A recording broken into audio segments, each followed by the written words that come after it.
Densus 88 Anti Teror Mabes Polri menggeledah sebuah rumah di kawasan perkotaan Garut.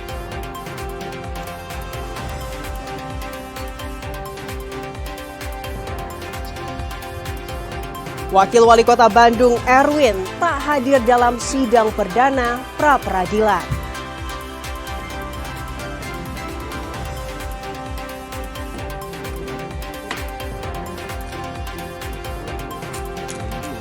Petugas lapas kelas 2B Cianjur gagalkan penyeludupan obat terlarang ke dalam lapas.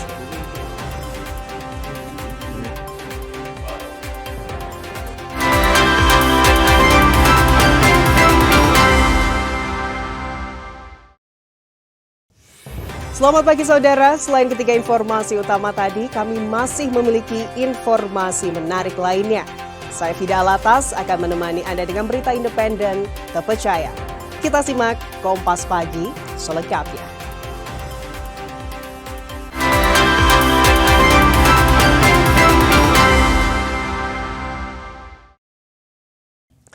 Saudara, Densus 88 Anti Teror Mabes Polri Selasa malam melakukan penggeledahan sebuah rumah di kawasan perkotaan Garut. Penggeledahan ini dilakukan menyusul adanya informasi terkait dugaan benda mencurigakan milik seorang remaja yang berada di rumah tersebut.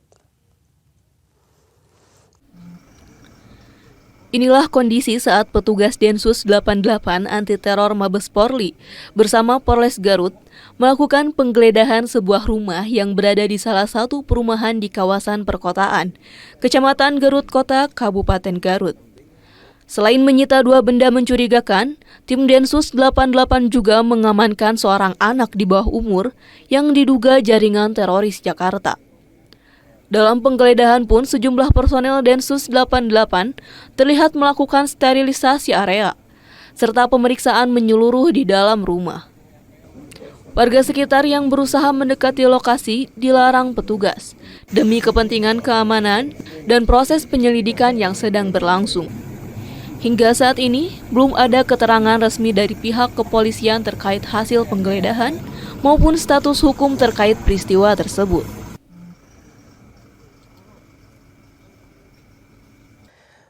Petugas lapas kelas 2B Cianjur gagalkan penyeludupan obat terlarang ke dalam lapas. Upaya penyeludupan dilakukan oleh 3 orang pengunjung yang disembunyikan di dalam celana dalam.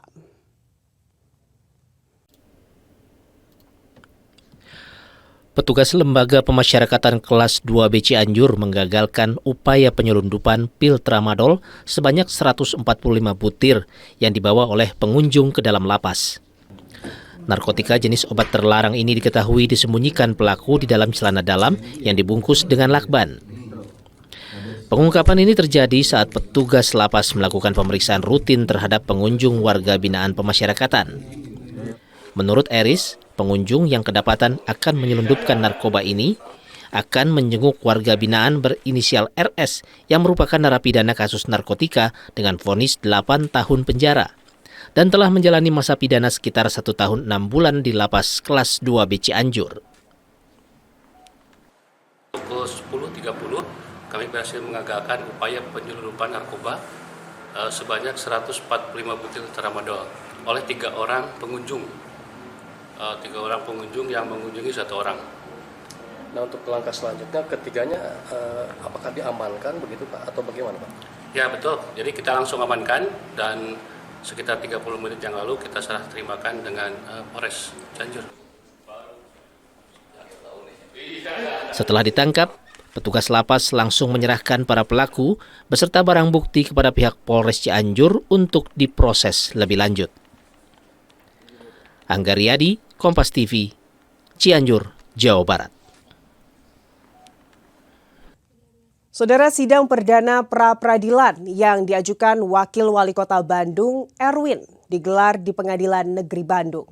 Dalam sidang perdana pra-peradilan, pemohon Wakil Wali Kota Bandung Erwin tak terlihat hadir dalam persidangan. Erwin diwakilkan oleh kuasa pemohon. Sidang pra-peradilan yang digelar di ruang sidang 7 Pengadilan Negeri Bandung, Selasa siang tanggal 23 Desember 2025, dipimpin Hakim Tunggal Agus Kamarudin. Kuasa hukum pemohon menyampaikan permohonan pencabutan pra-peradilan.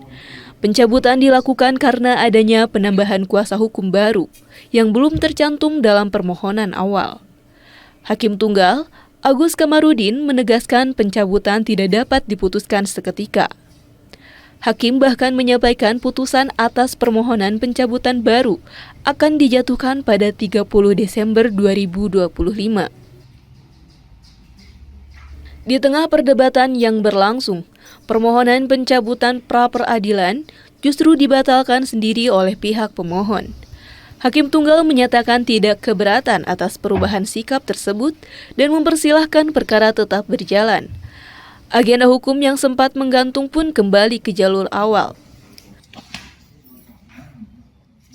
Idealnya saat termohon itu hadir, mungkin kita bisa sampaikan lah materi-materi pra-peradilannya seperti apa. Sebenarnya kenapa kita ada peristiwa tadi, karena ada penambahan kuasa hukum. Kita ada Kang Rohman di sini sebagai penambahan tim kekuatan lah di kuasa hukum Kang Erwin ya. Soal materi perkara mungkin saya mau sampaikan bahwa memang menurut kami terkait penyelidikan klien kami atas nama Erwin, selama proses ini ada hal-hal yang menurut kami prosedural KUHP yang dilanggar. Materinya seperti apa? Mungkin nanti kita bisa sampaikan lebih lanjut. Minta karena memang mau akhir tahun juga ya, kita minta penundaan 2 minggu. Kebetulan termohon juga tidak hadir hari ini. Tadi betul berkaitan dengan isi permohonan dan akhirnya berkaitan dengan penetapan tersangka saja. Jadi sebelum permasalahan penetapan tersangka klien kami itu kami ajukan keberatan oleh permohonan pra peradilan. Jadi berkaitan dengan materinya, insya Allah di persidangan berikutnya kita sampaikan lebih detail lagi. Meski demikian, sidang belum bisa masuk ke pemeriksaan pokok perkara. Pasalnya, pihak termohon Kejaksaan Negeri Bandung tidak hadir dalam persidangan. Atas ketidakhadiran tersebut, Hakim memerintahkan Panitera melakukan pemanggilan resmi terhadap pihak termohon. Sidang pra-peradilan ditunda dan dijadwalkan kembali pada 6 Januari 2026. Abdul Rohim, Kompas TV, Bandung, Jawa Barat. Saudara, memasuki musim libur akhir tahun, jumlah penumpang kereta cepat Wush terus mengalami peningkatan. Tercatat jumlah penumpang kereta cepat tembus 22.000 per hari.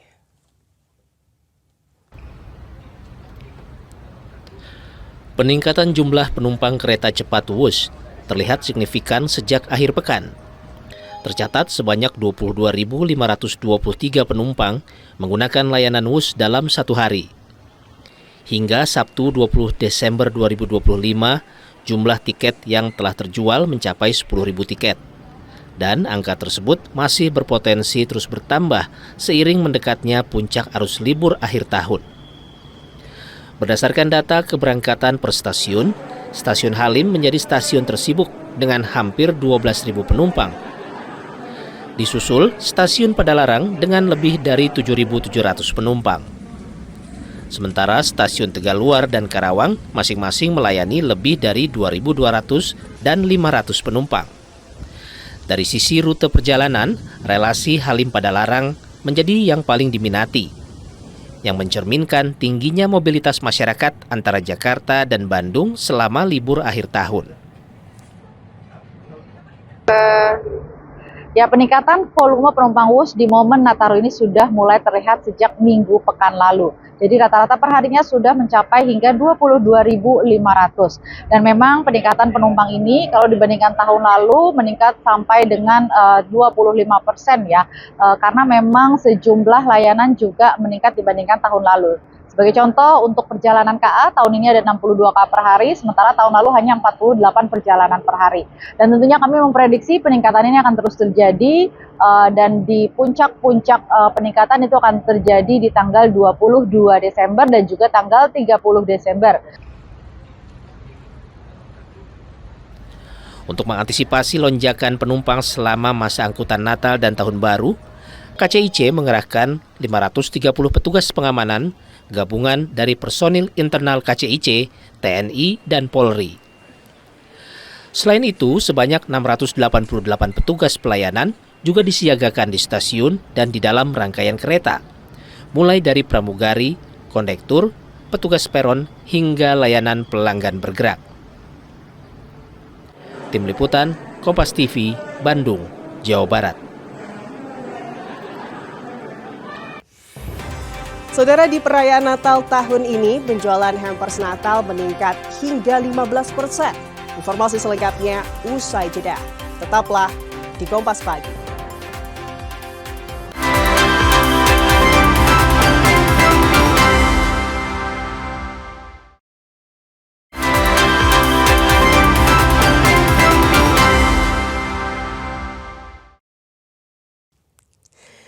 Saudara, hampers Natal dengan beragam isi dan kemasan menarik kian banyak diburu.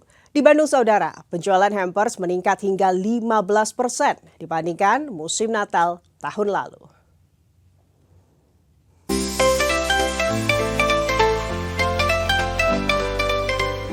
Momen Natal menjadi angin segar bagi pelaku usaha hampers. Hal ini dikarenakan banyak masyarakat yang membeli hampers untuk dikirimkan kepada sanak saudara maupun kerabat sebagai bentuk perhatian dan kehangatan di hari raya. Menurut Siska, salah satu penjual hampers di kota Bandung, penjualan hampers di musim Natal tahun ini meningkat 10 hingga 15% dibandingkan dengan Natal tahun lalu. Menurutnya, pemesanan hampers sudah mulai meningkat sejak awal Desember lalu. Untuk menarik pembeli, tahun ini ia menawarkan 12 jenis hampers. Lebih banyak dari tahun sebelumnya yang hanya 6 jenis hampers yang ditawarkan. Jenis yang ditawarkan pun beragam, diantaranya barang pecah belah seperti satu set teapot, cookies, handuk yang dibentuk seperti rusa, hingga reed diffuser. Tahun ini kita variasinya ada 12, banyak banget. Karena variasinya dari yang harga 100 ribuan sampai 2 juta ke atas gitu. Jadi kalau variasi macam-macam, ada mulai dari anduk, ada dari makanan, ada juga dari khusus tahun ini kita juga bikin tissue box dari kayu dengan figurin kayak gini. Jadi ini khusus kita bikin custom buat Natal tahun ini. Untuk bisa mendapatkan hampers menarik dengan ragam yang menarik ini, harga yang harus dikeluarkan mulai dari Rp100.000 hingga Rp2 juta per paket. Sebagian besar pesanan dilakukan melalui sistem pre-order. Konsumen cukup memesan melalui Instagram atau WhatsApp, dan hampers dapat langsung dikirim ke alamat tujuan. Diperkirakan penjualan hamper ini masih akan terus meningkat hingga sehari sebelum hari Natal. Tim Liputan Kompas TV, Bandung, Jawa Barat.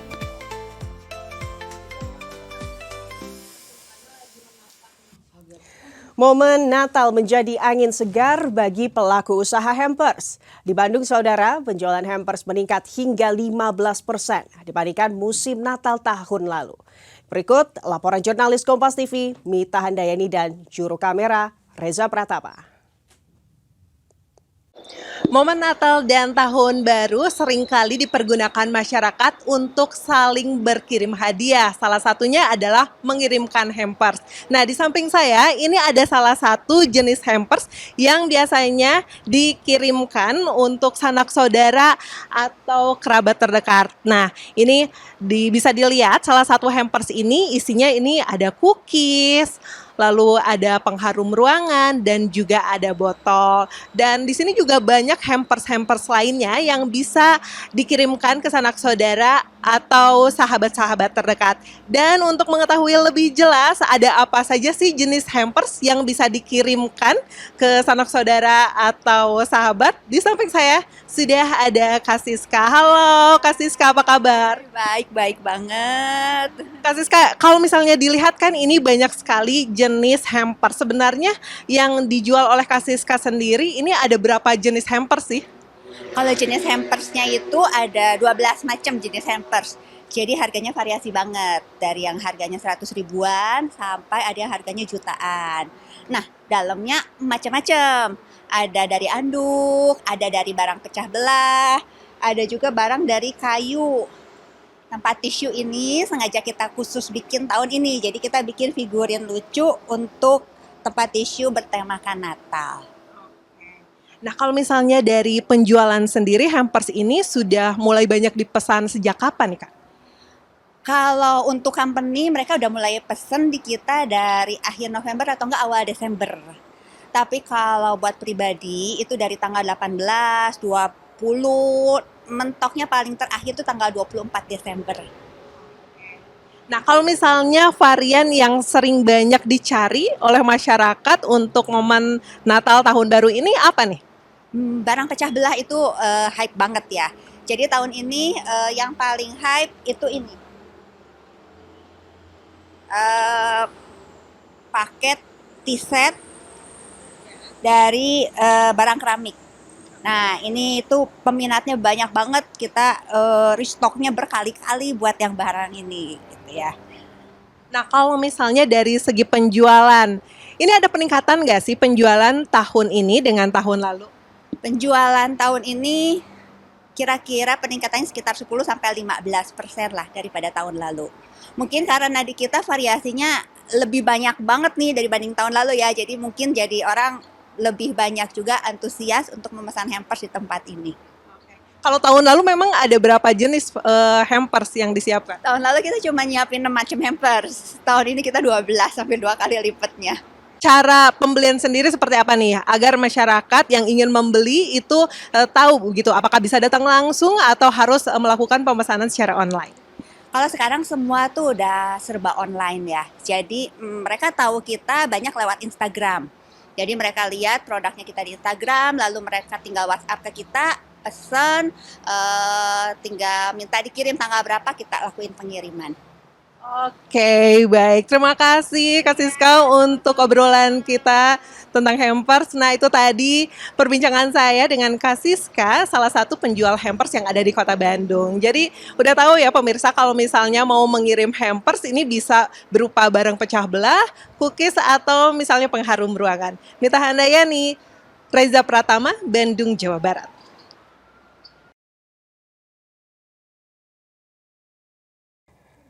Momen akhir tahun menjadi berkah bagi pelaku usaha kue kering.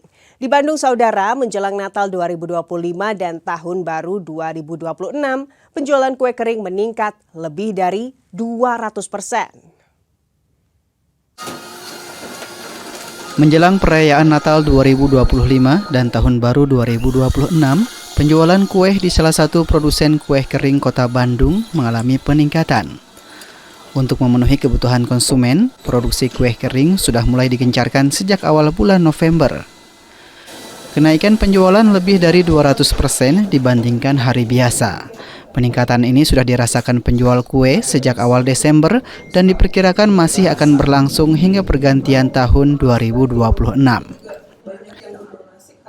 Peningkatan kalau Natal dari awal Desember biasanya memang udah mulai mulai masuk bulan Desember udah mulai kelihatan rame gitu. Tapi biasanya peak-peaknya memang H-7 menjelang hari Natalnya. Setelah itu sampai tahun baru lah. Setelah itu mungkin agak naik lagi Imlek tapi tidak serame Natal juga. Karena mungkin lebih segmented yang merayakannya ya. Tidak semua komunitas Tionghoa pun bahkan merayakan Imlek gitu. Tahun ini karena agak deketan nih hari raya Natal dengan Lebaran, jadi memang produksi kita juga sudah ngegas dari bulan November kemarin. Untuk menarik minat pembeli dan meningkatkan penjualan, produsen kue pun mengeluarkan 3 varian baru, yaitu baton cookies, terdiri dari karamel pistachio, almond, dan choco cheese. Selain itu, konsumen juga diberi pilihan kue harian sehat berupa health cookies gluten free. Inovasi rasa dan varian kue menjadi salah satu strategi penjual untuk menarik minat konsumen, sekaligus menyesuaikan dengan tren makanan sehat yang kian digemari. Apalagi kue kering yang dijual dapat dibungkus dalam bentuk hampers. Kadang kayak sama ya, mau Natal mau tahun baru itu pasti ada kue kering gitu. Ada tradisinya Natal sama Lebaran itu sama. Harus ada kue kering gitu kayaknya, teman-teman juga kayak gitu. Sedangkan mertuaku juga ngerayain Natal kan. Jadi pas ada di listnya itu pasti wajib ada kue kering gitu. Penjual optimis penjualan kue kering masih akan terus meningkat hingga menjelang pergantian tahun. Tim Liputan Kompas TV, Bandung, Jawa Barat. Festival Perahu Naga kembali digelar di Kota Depok. Kali ini saudara, ajang olahraga air berlangsung di Setu 7 Muara, Bojongsari, Depok. Kegiatan ini menjadi yang pertama kali digelar di lokasi tersebut sejak festival dimulai 9 tahun lalu, sekaligus menjadi wadah pembinaan bagi atlet perahu naga.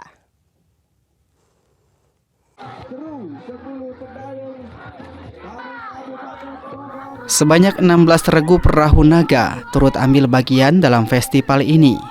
Para peserta datang dari berbagai daerah, mulai dari DKI Jakarta, Jawa Barat hingga Banten. Keikutsertaan atlet lintas provinsi ini dimanfaatkan sebagai ajang mengasah kemampuan sekaligus penjaringan atlet potensial. Selain lomba perahu naga, panitia juga menggelar lomba perahu karet yang tak kalah menarik perhatian penonton.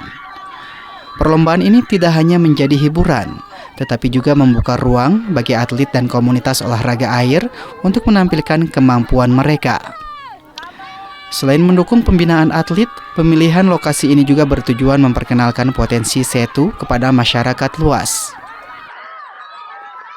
Untuk festival perahu naga ini, kami sudah melakukan kurang lebih 9 festival perahu naga ya. Nah, kebetulan ini salah satu perdana di Setu Sawangan. Makanya tujuan kami diadakan festival perahu naga di Sawangan ingin menggali setu yang di Sawangan ini. Sebenarnya Setu Sawangan ini sangat bagus dan sangat bagus untuk dipublikasi sehingga masyarakat sekitar bisa lebih mengerti ini setu kami yang harus kita bersihkan, harus kita perdayakan. Festival ini memperebutkan piala bergilir dan hadiah uang tunai dengan total puluhan juta rupiah. Lebih dari sekedar kompetensi, ajang ini diharapkan mampu melahirkan atlet-atlet perahu naga yang dapat berprestasi di tingkat regional maupun nasional. Hidayatul Mulyadi, Kompas TV, Depok, Jawa Barat.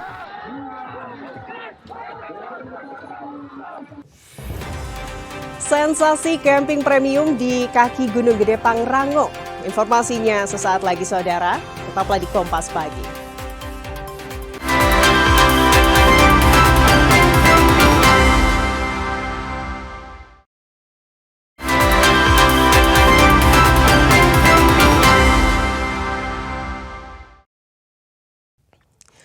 Saudara, seorang warga di Karawang keliling Pulau Jawa hanya untuk menanam pohon. Petualangannya dilakukan sejak tahun 2013 dan hingga kini warga tersebut telah menanam 1,5 juta pohon yang tersebar mulai dari Jawa Barat, Jawa Tengah hingga Jawa Timur.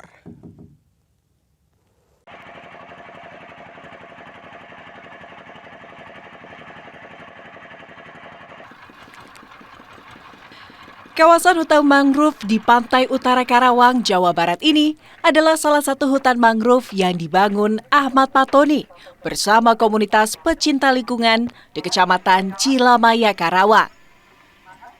Untuk menjaga ketersediaan bibit, Ahmad Patoni, warga asal Desa Muara Baru, Kecamatan Cilamaya Wetan, Karawang, Jawa Barat, mengawali aktivitas paginya dengan melakukan perawatan bibit tanaman mangrove yang ia semai di halaman rumahnya. Kegiatan sederhana ini merupakan langkah awal kecintaannya terhadap lingkungan dan memiliki dampak besar bagi kelestarian alam. Terbukti dengan petualangan dan kecintaan Ahmad Patoni terhadap alam bersama komunitas yang ia bangun dengan menanam pohon jenis mangrove di pantai-pantai wilayah Pulau Jawa, mulai dari wilayah Jawa Barat, Jawa Tengah, hingga Jawa Timur. Sejak tahun 2013 hingga tahun 2025, Patoni bersama komunitas telah menanam pohon mangrove sebanyak 1,5 juta pohon Dan saat ini, pohon yang ditanam telah menjadi hutan-hutan mangrove di pesisir pantai yang mampu mencegah terjadinya abrasi dan banjirop. Karena dengan adanya tanaman mangrove bisa menjadi sabuk alami pantai dan penahan alami dari bencana. Di Jawa Barat kita ada di Indramayu, Kabupaten Indramayu, kemudian Kabupaten Karawang. Kabupaten Karawangnya ada 3 titik juga. Di Cilamay Wetan, Cilamay Kulon, dan juga Kecamatan Cilebar. Dari sepanjang tahun itu, ya alhamdulillah sampai hari ini di 1,5 juta itu sudah kami himpun ya, sampai dapatlah di angka 1,5 ini. Dan dari 1,5 ini juga, ya alhamdulillah dari setiap pohon yang kita tanam itu sudah menjadi hutan. Pak Tony juga terus mensosialisasikan ajakan kepada masyarakat untuk tetap menjaga kelestarian alam dengan menanam pohon dan tidak merusak alam dengan penebangan pohon secara liar. Langkah kecil ini diharapkan bisa menjaga kelestarian alam dan bisa mencegah bencana alam.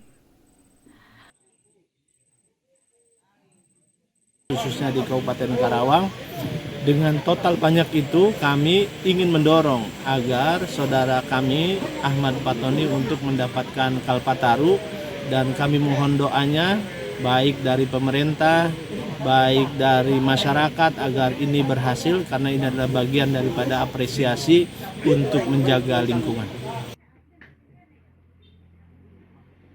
Dari banyaknya jumlah pohon yang berhasil ditanam, Pak Tony mendapat apresiasi dari sejumlah rekan sesama pecinta lingkungan. Adi Wahadi, Kompas TV, Karawang, Jawa Barat. Saudara, di tengah keterbatasan ekonomi, seorang anak buruh batik di Cirebon membuktikan bahwa mimpi besar bisa diraih dari rumah sederhana. Egina Bumiarti lulus kuliah dengan predikat cum laude, mendapat beasiswa penuh dan mengajarkan inovasi hemat energi yang mengubah hidup keluarganya. Udah penuh belum deh? Udah penuh ya?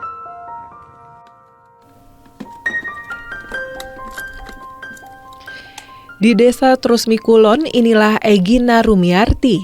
Setiap pagi, ia selalu memeriksa daya sepeda listriknya. Kendaraan yang menemani perjalanannya menempuh 8 km menuju kampus UIN Siber Syekh Nurjati. 2 tahun terakhir, sepeda listrik menjadi pilihan hidup hemat baginya. Tanpa bahan bakar, tanpa polusi, dan hanya membutuhkan pengisian listrik harian.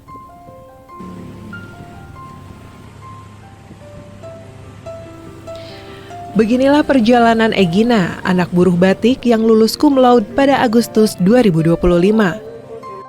Prestasinya membawa dia mendapatkan beasiswa penuh cahaya pintar dan kesempatan belajar ke luar negeri. Dan ada kelas dari Egina Darmata ada berapa? 5. Yang pertama?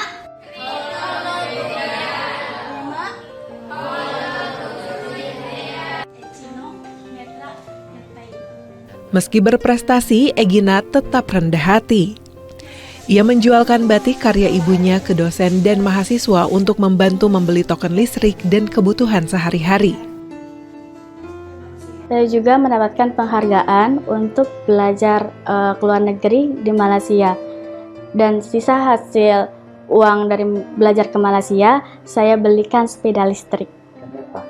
Ya, karena sebagai lulusan biologi, saya berkomitmen untuk selalu menjaga bumi agar tetap lestari dan tetap sehat. Salah satunya yaitu dengan menggunakan sepeda listrik. Bentuk pengabdian Egina untuk keluarga tak berhenti di situ. Ia mengajarkan ibunya Saena memakai canting listrik bantuan PLN menggantikan kompor gas yang selama ini dipakai untuk memanaskan malam. Hemat, aman, dan praktis. Selama menggunakan canting listrik, pengeluaran listrik keluarga hanya naik sekitar Rp10.000. Gimana ya, praktis, bersih, terus enggak kotor ya. Jadi higienis gitulah kalau pakai canting listrik tuh. Hemat nggak sih? Hemat, jadi enggak beli gas. nggak pakai kompor, nggak ribet. Jadi langsung colokinnya listriknya terus langsung dipanasin. Sebenarnya nggak tahu anak saya bisa sampai jadi sarjana semua tuh. Dengan lebih dari 520 pembatik di kawasan Trusmi dan Ciwaringin, inovasi canting listrik dinilai mampu memperkuat industri kerajinan batik Cirebon yang terkenal secara nasional. Inovasi itu sangat dimungkinkan untuk peningkatan kapasitas dan kualitas. Yang tadi disampaikan canting listrik yaitu inovasi yang sangat-sangat baik, tinggal bagaimana penerapannya, bagaimana masyarakat bisa menerima dengan senang hati gitu. Egina menjadi salah satu penerima manfaat bersama ratusan mahasiswa lain yang dibantu melalui YBM PLN. PLN mendorong listrik bukan hanya sebagai kebutuhan dasar, tetapi sebagai gaya hidup modern yang lebih praktis, hemat, aman, dan ramah lingkungan. Kami juga aktif melakukan edukasi dan sosialisasi kepada masyarakat terkait manfaat dari electrifying lifestyle. Salah satunya kami juga menggandeng mahasiswa penerima manfaat beasiswa PLN. Egina, salah satu contoh penerima manfaat beasiswa dari PLN, telah merasakan sendiri manfaat dari electrifying lifestyle tersebut. Perubahan kecil yang dilakukan Egina dan keluarganya, dari sepeda listrik hingga canting listrik, ikut mendorong transisi energi bersih dan menunjang target Net Zero Emission 2060. Muhammad Syahri Romdon, Kompas TV, Cirebon, Jawa Barat.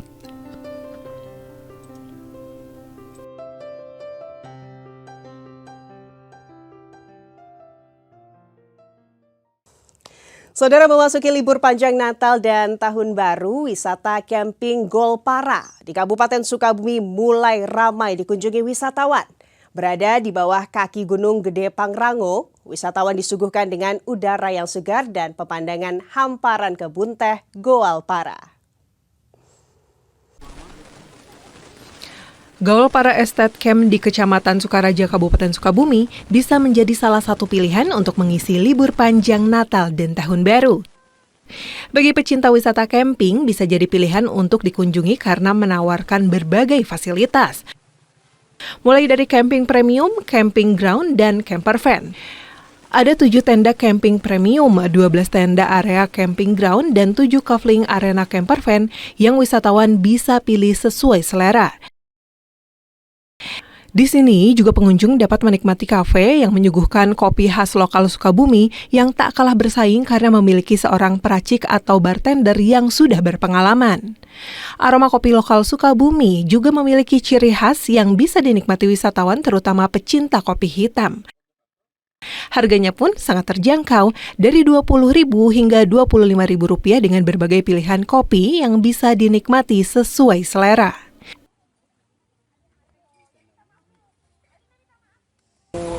Camping-camping kayak gitu. Nah, cuman kan di Golpara ini saya lihat tempatnya itu pertama saya jalurnya itu menurut saya lebih enak ya karena sekarang ada tol baru kan masuk gitu. Kedua di Golpara ini saya pikir udah kayak paket lengkap ya. Saya bisa ngajak anak saya main gitu kan. Terus juga untuk premium untuk tendanya juga semua fasilitasnya lengkap.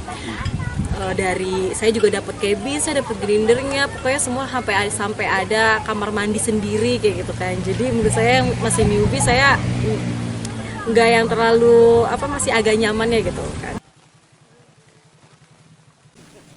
Sementara itu, pengelola wisata Golpara Estate Camp, Eko Sumawinata, mengungkapkan menjelang libur Natal dan Tahun Baru sudah mulai ada peningkatan kunjungan.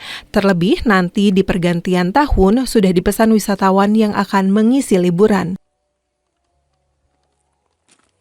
Menjelang Nataru dari sekarang udah mulai ada kenaikan ya daripada bulan-bulan kemarin. Begitupun di akhir-akhir pergantian tahun udah lumayan banyak yang booking untuk campingnya sendiri itu. Kunjungan-kunjungan kebanyakan dari luar kota, begitupun dari dalam kota Sukabumi sendiri itu banyak. Berkunjung ke Gol Para Estate Camp ini, pengunjung tidak perlu repot untuk membawa perlengkapan karena seluruh kebutuhan sudah disiapkan pengunjung wisata.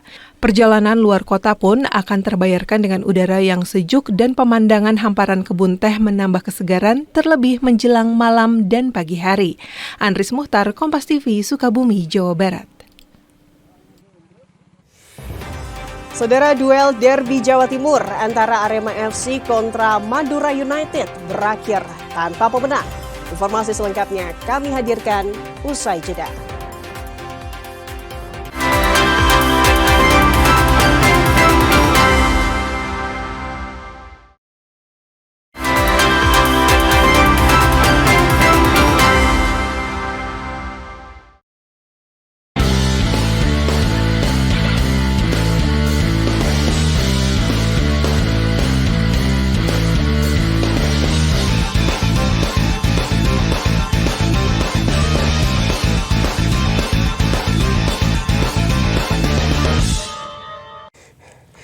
Dari Super League, saudara, duel derby Jawa Timur antara Arema FC kontra Madura United berakhir tanpa pemenang. Kedua tim harus puas bermain imbang 2-2. Maka kali ini Valdesi melakukan gerakan cut inside dan itu dia. Bertindak sebagai tuan rumah di Stadion Kanjuruhan, Arema FC berhasil membuka skor lebih dulu di menit 37. Iksan Lestaluhu mencipta gol usai meneruskan umpan Valdesi. Ada scrimmage, gol! Datang di saat yang tepat, pemirsa. Namun, keunggulan Singoedan tak bertahan lama. Selang 6 menit, Madura United setarakan kedudukan melalui gol yang dicetak Lulinya. Skor imbang 1-1 bertahan hingga jeda. Madura United berhasil menyamakan kedudukan. Dani masuk ke tengah. Satu kerjasama dari Lulinya. Babak kedua memasuki menit 53, Madura United membalikan keunggulan. Brace yang dipersembahkan Lulinya membuat publik tuan rumah terdiam. Dan Iksan, luar biasa pemirsa. Seolah tak mau kalah, giliran Iksan Lestaluhu yang mencipta gol keduanya pada laga ini untuk Arema. Gol ini memaksa skor berakhir sama kuat 2-2. Hasil ini membuat Arema FC kini berada di posisi 11 dengan nilai 18. Sementara Madura United masih berjuang di peringkat 14 dengan koleksi 14 angka. 2 sama skor akhir dan kita kembali lagi setelah pesan yang berikut. SEA Games telah berakhir. Kemenpora segera evaluasi hasil akhir masing-masing cabang olahraga.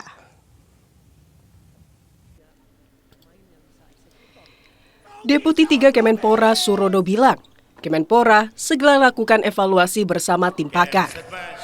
Evaluasi ini akan membahas secara keseluruhan pencapaian cabur di SEA Games Thailand. Meski secara umum Indonesia mampu melampaui target perolehan emas, tidak semua cabur mencapai target. Evaluasi mencakup capaian medali, progres pembinaan, hingga kesesuaian dengan target yang telah ditetapkan. Nantinya, hasil akhir evaluasi akan menentukan penghargaan dan sanksi yang akan diberikan.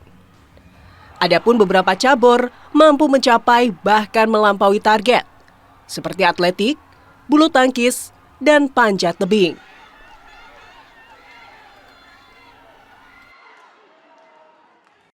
Akan ada evaluasi dengan tim pakar, mudah-mudahan nanti sebagai awal dari pembinaan kita, khususnya akan kita lanjutkan untuk persiapan Asian Games dan puncaknya nanti adalah untuk Olimpik 2028. Ada beberapa cabur yang satu meningkat sesuai target, ada yang melebihi target, ada cabur yang tidak sesuai target, maka ini nanti akan kita evaluasi dan ada namanya reward and punishment.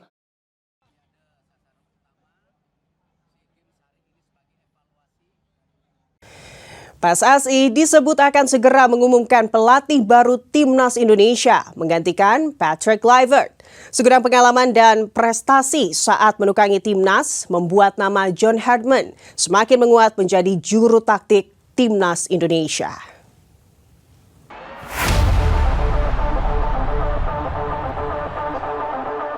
PSSI memastikan mantan pelatih tim nasional Kanada, John Herdman, akan menahkodai skuad Garuda mulai Januari 2026. Dikutip dari Kompas ID edisi 20 Desember 2025, anggota Komite Eksekutif PSSI, Ahmad Riyad, membenarkan kabar tersebut. Benar, Pak Marji yang akan mengumumkan, ujar Ahmad Riyad. Publik sepak bola tanah air kini menaruh harapan besar kepada sosok Hartman. Tangan dingin Hartman diharapkan memperbaiki prestasi timnas Indonesia. Rekam jejak Hartman tak bisa dipandang sebelah mata. Pelatih 50 tahun ini membuat sejarah bersama Kanada dengan membawa lolos ke Piala Dunia 2022 untuk pertama kalinya sejak 36 tahun terakhir. Hartman juga membawa tim sepak bola putri Kanada meraih 2 medali perunggu di Olimpiade London 2012 dan Rio de Janeiro 2016. Ia juga mengantarkan timnas wanita Selandia Baru tampil di Piala Dunia Wanita edisi 2007 dan 2011. Pelatih berpaspor Inggris ini mengutamakan hasil sehingga selalu menerapkan taktik fleksibel di antara 3-4-3 dan 3-5-2. Formasi ini sangat dipahami pemain timnas Indonesia karena pernah diterapkan saat diasuh Shin Tae-yong. Selain itu, pelatih berlisensi UEFA Pro ini juga dinilai bisa menguasai ruang ganti tim. Pengaruh Hartman dinilai bisa menjaga kondusivitas internal tim. Namun Hartman juga memiliki kekurangan yang perlu dipelajari jika nanti ia menahkodai timnas Indonesia. Hartman belum memiliki pengalaman bersaing di Asia. Jika jadi ditunjuk oleh PSSI, Hartman akan jadi pelatih berkebangsaan Inggris kedua yang menangani timnas Indonesia. Sebelumnya Indonesia juga pernah dilatih pelatih asal Inggris, yakni Peter Witt pada 2004-2007. Kini publik sudah tak sabar menanti pengumuman dari PSSI tentang nahkoda baru timnas Indonesia.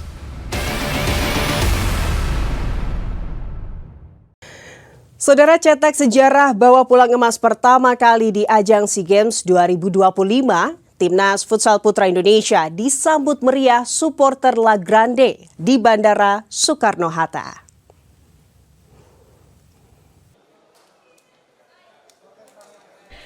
Kelompok supporter Indonesia La Grande sambut kepulangan Timnas Futsal Indonesia dari SEA Games 2025 di Terminal 2 Bandara Soekarno-Hatta Sabtu malam.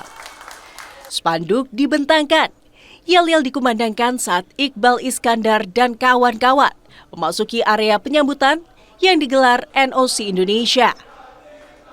Ini jadi momen bersejarah bagi tim futsal putra Indonesia yang untuk pertama kalinya berhasil meraih emas. Apalagi emas didapat usai menaklukkan tuan rumah Thailand 6-1 di laga terakhir. Yang pasti jujur kita butuh uji coba seperti di tryout menghadapi tim-tim yang lebih kuat ya gitu ya. Seperti kemarin alhamdulillah kita sudah bisa menggelar Four Nation. Di awal tahun kita bisa melawan Argentina, Jepang, Arab Saudi. Udah gitu kita bisa mendatangkan Latvia, Belanda, dan juga Tanzania. Udah gitu terakhir kita uji coba sama Australia. Nah seperti hal-hal seperti itu yang dibutuhkan sama timnas kita gitu, untuk bisa lebih improve lagi ke depannya. Gagal penuhi target emas, tim sepak takraw Indonesia minta persiapan menuju Asian Games 2026 lebih matang.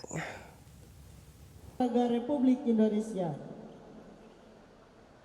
Tim sepak takraw Indonesia hanya mampu meraih 1 perak dan 4 perunggu dari SEA Games 2025. Capaian ini tidak sesuai target 1 emas yang dicanangkan pemerintah. Terlebih, pada SEA Games 2023, tim sepak takraw juga sejatinya memperoleh 2 medali emas. Tiba di tanah air Minggu malam, Wakil Kapten tim sepak takraw Indonesia, M. Hardiansyah Mulyang bilang, persaingan di kawasan Asia Tenggara kini lebih merata. Evaluasi harus segera dilakukan agar tak tertinggal dari negara lain. Di antaranya persiapan pelatnas yang lebih panjang dan regenerasi atlet. 2 hal ini mutlak diperlukan agar Indonesia kembali mampu berjaya. Terdekat, ada Asian Games 2026 yang akan menjadi panggung atlet sepak takraw Indonesia. Kedepan ini kita akan prepare lagi untuk menuju di Asian Games di Nagoya, Jepang 2026 insya Allah. Mungkin evaluasinya itu semoga dari pemerintah ini bisa lebih cepat dimulai dengan training centernya supaya persiapan lebih matang lagi ke depannya insya Allah. Ya.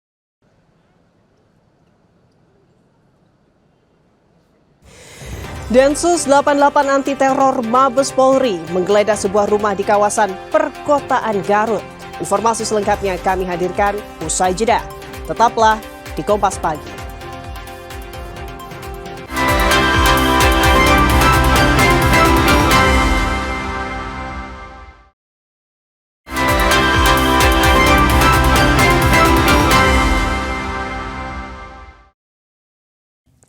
Saudara, Densus 88 Anti Teror Mabes Polri Selasa malam melakukan penggeledahan sebuah rumah di kawasan perkotaan Garut. Penggeledahan ini dilakukan menyusul adanya informasi terkait dugaan benda mencurigakan milik seorang remaja yang berada di rumah tersebut. Inilah kondisi saat petugas Densus 88 Anti Teror Mabes Polri bersama Polres Garut melakukan penggeledahan sebuah rumah yang berada di salah satu perumahan di kawasan perkotaan, Kecamatan Garut Kota, Kabupaten Garut. Selain menyita 2 benda mencurigakan, tim Densus 88 juga mengamankan seorang anak di bawah umur yang diduga jaringan teroris Jakarta. Dalam penggeledahan pun sejumlah personel Densus 88 terlihat melakukan sterilisasi area, serta pemeriksaan menyeluruh di dalam rumah. Warga sekitar yang berusaha mendekati lokasi dilarang petugas demi kepentingan keamanan dan proses penyelidikan yang sedang berlangsung. Hingga saat ini, belum ada keterangan resmi dari pihak kepolisian terkait hasil penggeledahan maupun status hukum terkait peristiwa tersebut.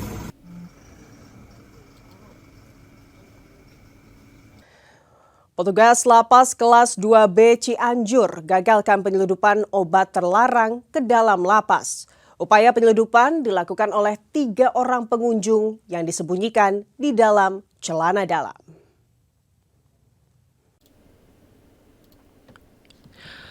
Petugas Lembaga Pemasyarakatan Kelas 2B Cianjur menggagalkan upaya penyelundupan pil tramadol sebanyak 145 butir yang dibawa oleh pengunjung ke dalam lapas. Narkotika jenis obat terlarang ini diketahui disembunyikan pelaku di dalam celana dalam yang dibungkus dengan lakban.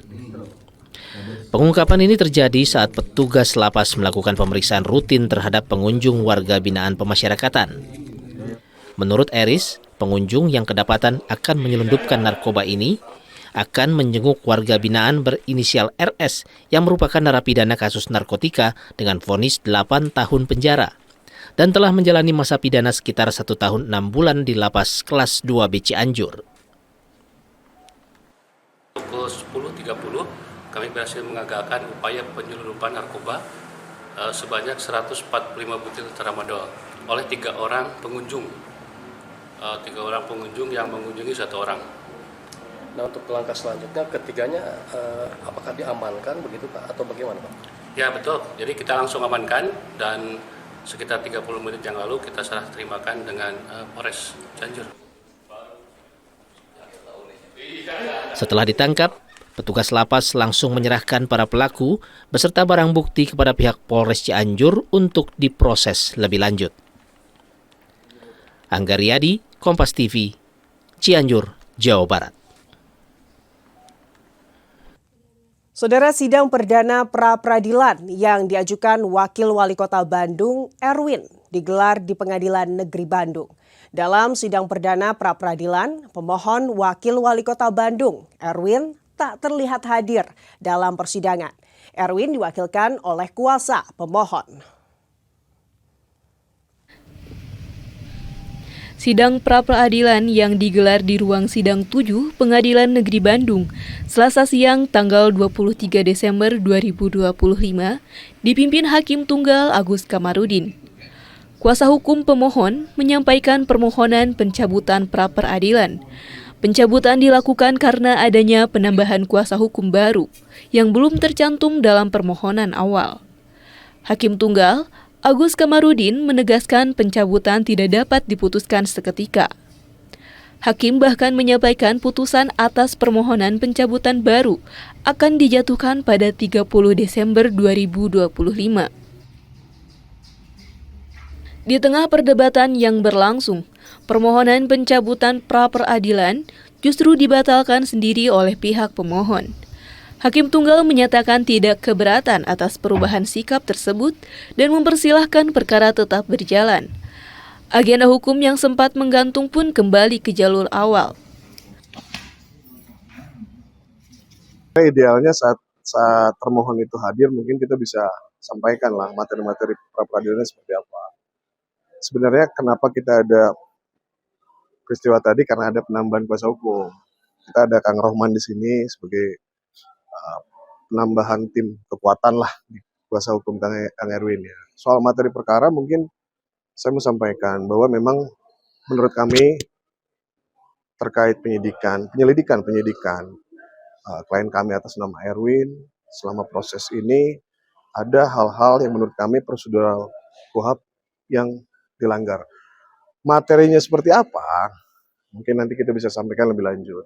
Minta karena memang mau akhir tahun juga ya, kita minta penundaan 2 minggu. Kebetulan termohon juga tidak hadir hari ini. Tadi betul berkaitan dengan isi permohonan dan akhirnya berkaitan dengan penetapan tersangka saja. Jadi sekelumit permasalahan penetapan tersangka klien kami itu kami ajukan keberatan melalui permohonan para peradilan. Jadi berkaitan dengan materinya, insya Allah di persidangan berikutnya kita sampaikan lebih detail lagi. Lebih detail lagi. Meski demikian, sidang belum bisa masuk ke pemeriksaan pokok perkara. Pasalnya, pihak termohon Kejaksaan Negeri Bandung tidak hadir dalam persidangan. Atas ketidakhadiran tersebut, hakim memerintahkan Panitera melakukan pemanggilan resmi terhadap pihak termohon. Sidang pra-peradilan ditunda dan dijadwalkan kembali pada 6 Januari 2026. Abdul Rahim, Kompas TV, Bandung, Jawa Barat. Saudara, memasuki musim libur akhir tahun, jumlah penumpang kereta cepat Wush terus mengalami peningkatan.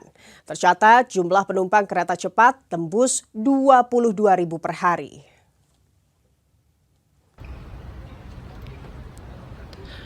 Peningkatan jumlah penumpang kereta cepat Wush terlihat signifikan sejak akhir pekan. Tercatat sebanyak 22.523 penumpang menggunakan layanan Wush dalam satu hari. Hingga Sabtu 20 Desember 2025, jumlah tiket yang telah terjual mencapai 10.000 tiket. Dan angka tersebut masih berpotensi terus bertambah seiring mendekatnya puncak arus libur akhir tahun. Berdasarkan data keberangkatan per stasiun, Stasiun Halim menjadi stasiun tersibuk dengan hampir 12.000 penumpang. Disusul Stasiun Padalarang dengan lebih dari 7.700 penumpang. Sementara Stasiun Tegaluar dan Karawang masing-masing melayani lebih dari 2.200 dan 500 penumpang. Dari sisi rute perjalanan, relasi Halim Padalarang menjadi yang paling diminati, yang mencerminkan tingginya mobilitas masyarakat antara Jakarta dan Bandung selama libur akhir tahun. Ya, peningkatan volume penumpang Wush di momen Nataru ini sudah mulai terlihat sejak minggu pekan lalu. Jadi rata-rata perharinya sudah mencapai hingga 22.500. Dan memang peningkatan penumpang ini kalau dibandingkan tahun lalu meningkat sampai dengan 25% ya. Karena memang sejumlah layanan juga meningkat dibandingkan tahun lalu. Sebagai contoh, untuk perjalanan KA tahun ini ada 62 KA per hari, sementara tahun lalu hanya 48 perjalanan per hari.